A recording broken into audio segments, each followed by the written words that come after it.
Country music has spoken to the hearts and minds of Americans across the working class and rural communities for over a century.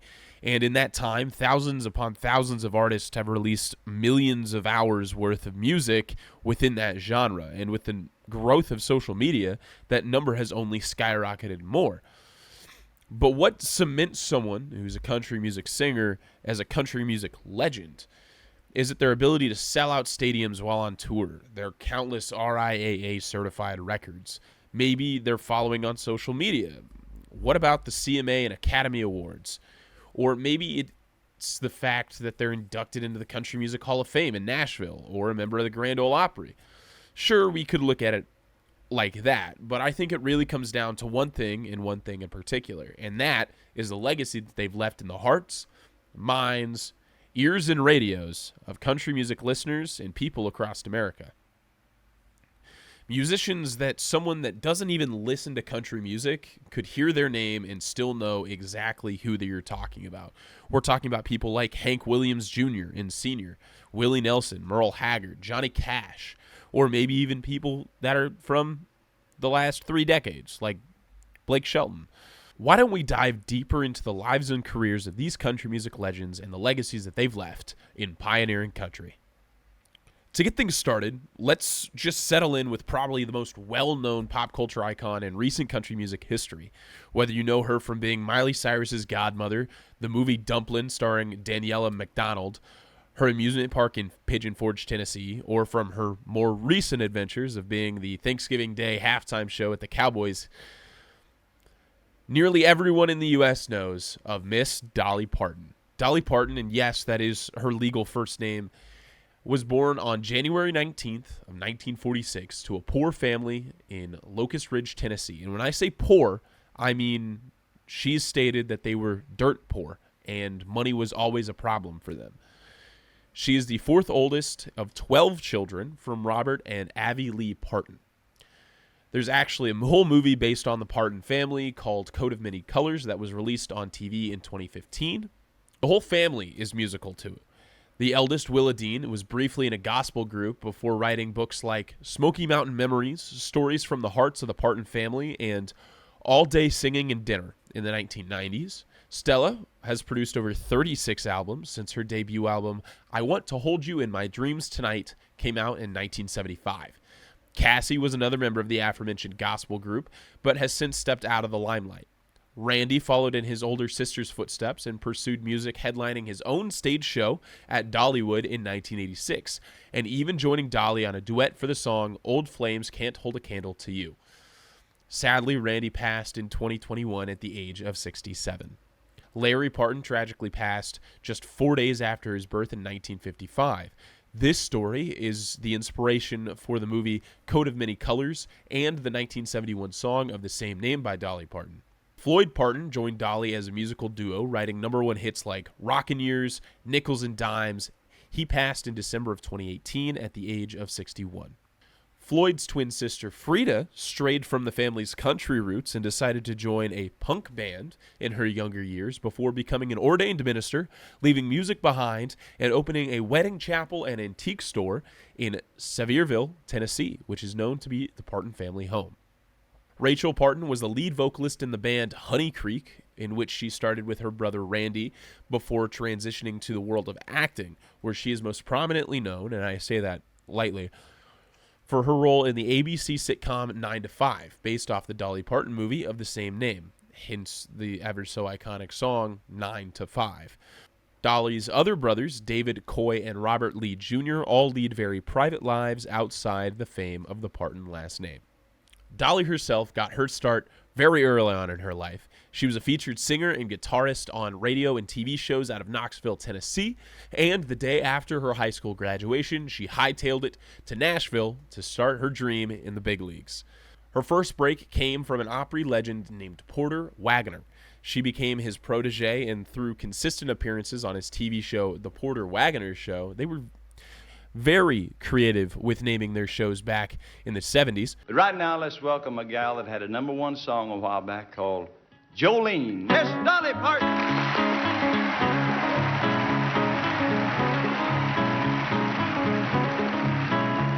Jolene, Jolene, Dolly would top the charts for the first time in 1971 with Joshua, a lesser-known, by today's standards, song about two solitary figures finding love, which tends to be a very large theme in a lot of country music from the day. Dolly and Porter continued to work and write music together as a duo through 1974, recording hits such as Is Forever Longer Than Always and Please Don't Stop Loving Me. Like I said, love is a huge theme in country music from the day.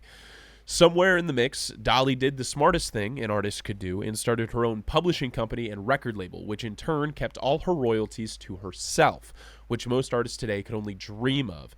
She's quoted as saying, quote, "As soon as I could, I started my own publishing company. Got my own record label. I think it's important, if you can, to keep all of your goods close to home where you can control them and know what's happening with them." The two would disband due to creative and legal issues, which sparked the writing and release of the ever so iconic song, I Will Always Love You, a send-off to her former partner. Each step of the way, and I will always love you. Whitney Houston would later cover the song for her movie The Bodyguard, which is the version most people think of today. In 1983, one of the most iconic partnerships in country music came to us with the song Islands in the Stream with the late Kenny Rogers. Islands in the stream, that is what we are. No one in between. How can we be wrong?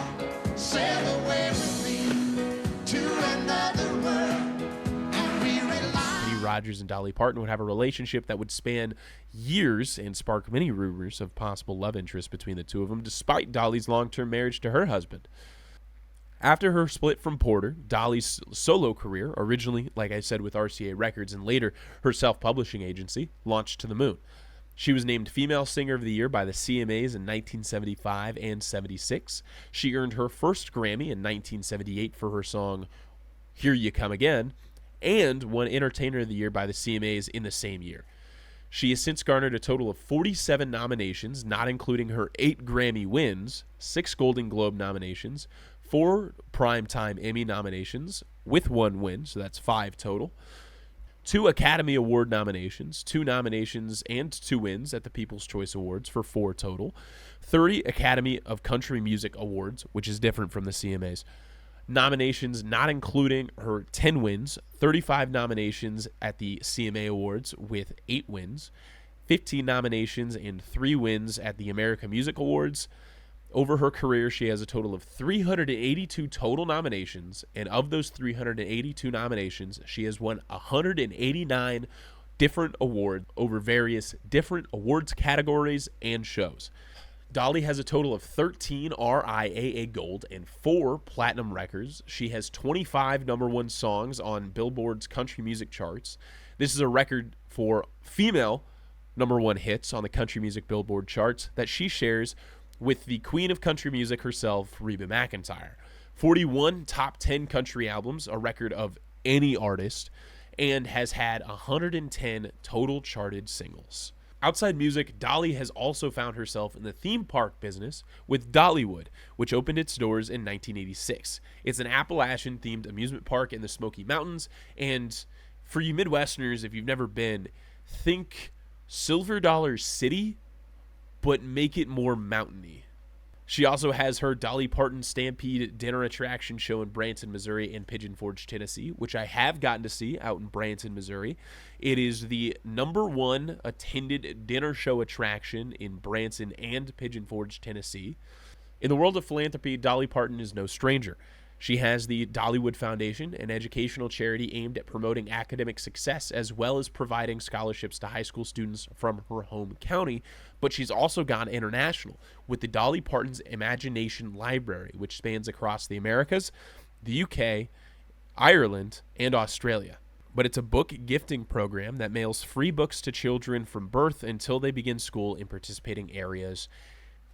Dolly Parton has done all of this, and she's still found time to make her way to the silver screen and the TVs in our bedrooms.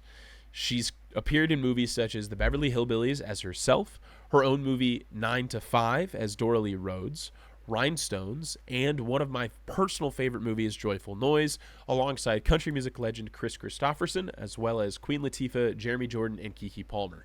Alongside being a singer, a songwriter, a performing artist, a movie star, a movie producer, a TV producer, and a philanthropist, Dolly has also found the chance to write books. She first wrote her own autobiography, Dolly, My Life and Other Unfinished Business, and then alongside New York Times bestselling author James Patterson, she co-wrote the book Run, Rose, Run, which released in 2022. Dolly Parton was officially inducted into the Country Music Hall of Fame in 1999 and later the Songwriters Hall of Fame in 2001. More recently, she was inducted into the Rock and Roll Hall of Fame in 2022, which she accepted despite her belief that she hasn't quite earned the right to be a rock star.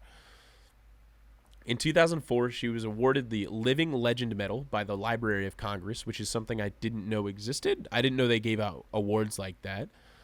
But in 2004, she was also given the National Medal of the Arts. Dolly got her first, and yes, first, star on the Hollywood Walk of Fame in 1984, and her second one in 2018. According to Forbes magazine, she has a net worth of approximately $440 million as of June 1st, 2023. They estimate that about $150 million of that comes just from her catalog of music that she owns herself. Like I said, really smart move for artists to have their own publishing label and own all of the rights to their music. And she currently ranks number 59 on the Forbes America's Self-Made Women of 2023 list.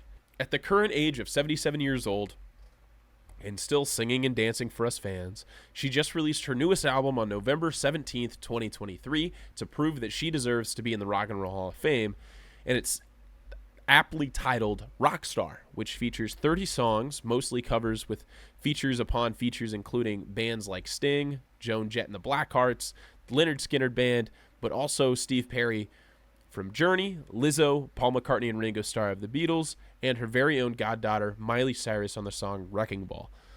I'll have the link to her Spotify and Apple Music page down below so that you can also listen to this crazy album. And like I said, it's 30 songs, and it's an interesting ride. No matter if you know her from the theme parks, or appearances in movies, or just her incredible discography, Dolly Parton paved the road for many women today who followed in her footsteps and can be considered a national treasure. I mean, the Library of Congress did give her 2 awards.